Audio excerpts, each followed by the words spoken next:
Bonsoir à tous, bienvenue dans votre journal. À la une ce soir, l'association lesbienne, gay, bi et trans de Touraine demande à être officiellement associée aux cérémonies d'hommage aux déportés. Elle dénonce une forme d'ostracisme de la part de l'association du souvenir aux victimes. On tente d'y voir plus clair ce soir. À Chinon, un ingénieur à la retraite présente aujourd'hui son invention au célèbre concours Lépine qui se tient à la foire de Paris, un barbecue vertical à charbon de bois. Et puis Balzac jusqu'à l'obsession, rencontre avec l'artiste Martine Martine qui peint le romancier sous toutes ses formes. Balzac, jour et nuit, c'est à la fin de ce journal. Bonsoir à tous. L'LGBT veut-elle aussi honorer la mémoire des déportés? L'association lesbienne, gay, bi et trans de Touraine se dit rejetée par l'association de souvenirs aux victimes de déportés qui ne souhaite pas l'associer à cette commémoration. Et pourtant, depuis 2 ans, l'Office national des anciens combattants les invite à déposer une gerbe pendant la cérémonie officielle. François Guggenheim soutient qu'il n'y a pas eu un seul déporté homosexuel en France. Pour le délégué régional du CRIF, le mouvement gay, qu'il respecte par ailleurs, utiliserait le drame de la Shoah pour une certaine reconnaissance au lieu d'un véritable devoir de mémoire. La Shoah est unique et comparer la déportation d'autres groupes de personnes, quels qu'ils soient, et tous les déportés ont tous été déportés de trop, mais comparer la déportation des Juifs à la déportation d'autres personnes pour d'autres motifs me semble complètement dévié de ce qu'ont souhaité, de ce qu'ont fait les nazis, les Allemands et les collaborateurs en France. Pour la LGBT, en revanche, c'est précisément l'association de souvenirs aux victimes de déportés qui refuse de l'associer à cette commémoration. Une manière de nier la déportation pour motif d'homosexualité. Toutes les recherches historiques démentent cette position-là. Aujourd'hui, on estime qu'il y a à peu près 62 personnes en France qui ont été déportées pour motif d'homosexualité, sans compter les personnes qui ont été déportées avec le triangle noir d'asocial, beaucoup de lesbiennes aussi à cette époque. Et on rend hommage de toute manière à l'ensemble des déportés, même s'il n'y en avait qu'un. C'est vraiment ces associations de souvenirs aux déportés qui aujourd'hui bloquent et qui, lors de ces réunions d'organisation, ont parfois des positions homophobes, il faut le dire, et c'est ça qu'on regrette aujourd'hui. L'association lesbienne, gay, bi et trans envisage d'organiser des expositions sur le devoir de mémoire aux déportés et fait le pari que l'année prochaine, elle pourra elle aussi déposer une gerbe lors de la cérémonie officielle. 3 mois ferme pour un jeune homme de 19 ans qui a été condamné aujourd'hui en comparution immédiate à 1 an, dont 9 mois avec sursis pour tentative de braquage.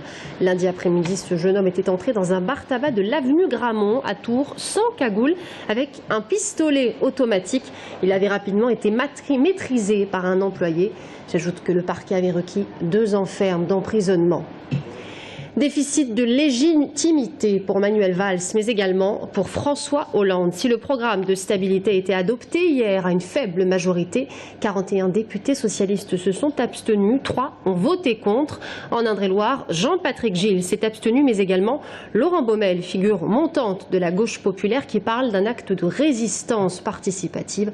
En revanche, Jean-Marie Beffara, le député suppléant de Marisol Touraine, a voté le programme de stabilité. On les écoute.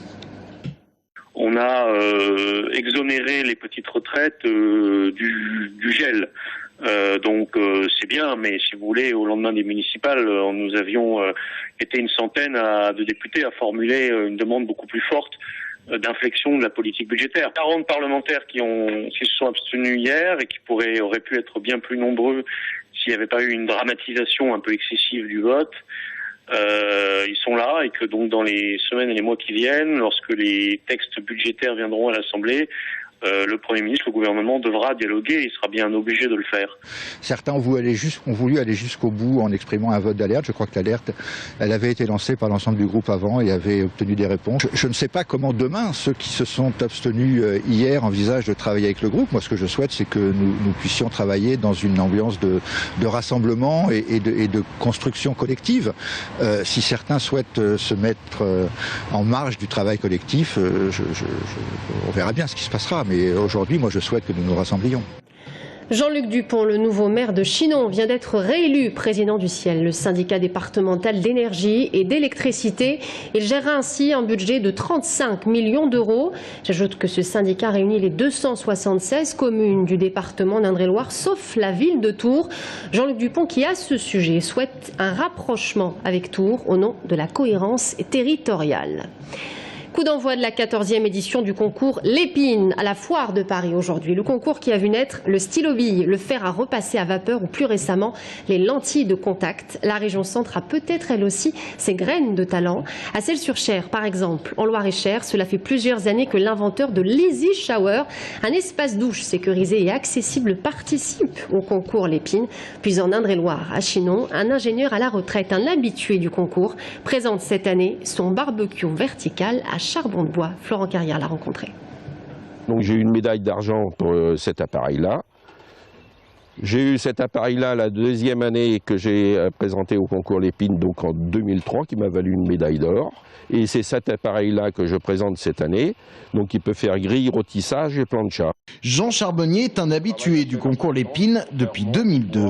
11e participation cette année avec ce nouveau prototype de barbecue vertical à double face. Les aliments sont cuits par rayonnement. L'avantage d'un barbecue vertical, c'est que l'on cuit par le rayonnement infrarouge des braises. Ça fait que les graisses et les sucres vont tomber dans la lèche frite que l'on met en dessous. Donc pas de flamme, pas de graisse calcinée, pas de fumée cancérigène et aucune mauvaise odeur. Et on recharge au fur et à mesure. Le combustible nécessaire pour ce barbecue, du charbon de bois ou équivalent. Un barbecue conçu pour sa facilité d'utilisation. La température de cuisson est par exemple réglable en un seul geste. C'est la liberté retrouvée pour le chef cuisinier. On peut enfin faire de la cuisine et pouvoir aller à table, aller boire avec ses amis et non pas être bloqué devant l'appareil de cuisson. Et ça, c'est un gros avantage. C'est un très très gros avantage, surtout en région de Chinon. À 70 ans, cet ingénieur retraité ne compte quasiment plus le nombre de prototypes qu'il a inventés, tout comme le nombre de médailles et de récompenses qu'il a obtenues. Son barbecue vertical, il l'a également conçu à grande échelle pour nourrir 200 à 300 personnes. Mais pour l'instant, les retours commerciaux se font attendre. Je prends des protos. Je cherche toujours quelqu'un pour distribuer donc les appareils, c'est tout. Et c'est extrêmement difficile. Il n'y a personne qui s'intéresse aux inventeurs en France. Vendre un brevet, c'est quasiment impossible. Pour sa 11e participation au concours Lépine, Jean Charbonnier n'attend pas un sacre, mais une simple médaille de bronze.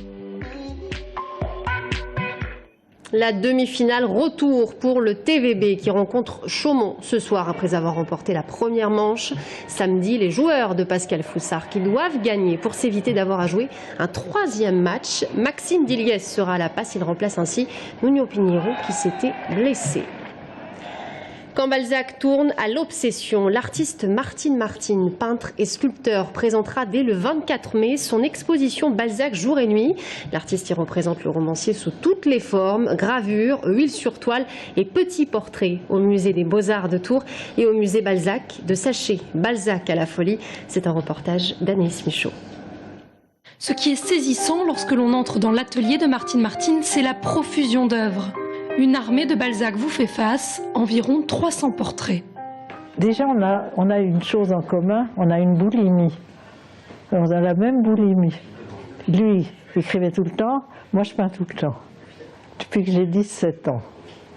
Et avant, au lieu de travailler, j'ai fait plutôt les caricatures des professeurs, ce qui ne m'a pas mené très loin. Des Balzac effrayants, le regard sombre, la bouche pincée, les cheveux hirsutes. Il y a dans la relation de Martine Martine à l'auteur quelque chose qui tient de l'attraction-répulsion. L'artiste, qui travaille toujours en série, dit s'être faite vampiriser par l'écrivain. Pour moi, Balzac a une écriture qui évoque, comme un tableau, les situations. Mais je ne pense pas à lui quand je peins non plus. J'en suis imprégnée, je n'ai pas besoin de forcer. Et là, je vous dis, il va falloir, je crois, que je m'oblige à changer un peu. Je ne sais pas comment, je ne sais pas quoi, je ne sais pas si j'arrêterai complètement, je ne sais pas. Mais ça devient vraiment envahissant. Des peintures, des lavis, des sculptures et des gravures représentant Balzac. mise à l'honneur sur ses terres en Touraine. Ah ben, j'ai beaucoup d'attachement pour la Touraine, mais ça n'a pas vraiment un rapport. Et quand j'ai fait mes Balzac, j'étais loin d'imaginer qu'on me ferait une exposition quand même considérable. J'étais très très loin. Et je dois dire que mon ego est très satisfait. Le musée des Beaux-Arts de Tours et le musée Balzac de Saché, 2 lieux pour une exposition du 24 mai au 28 septembre. Et c'est la fin de ce journal. Merci à tous de nous avoir suivis. Dans un instant, l'invité de la rédaction, Stéphane de Plaubin, secrétaire général de la CGT d'Indre-et-Loire. À tout de suite.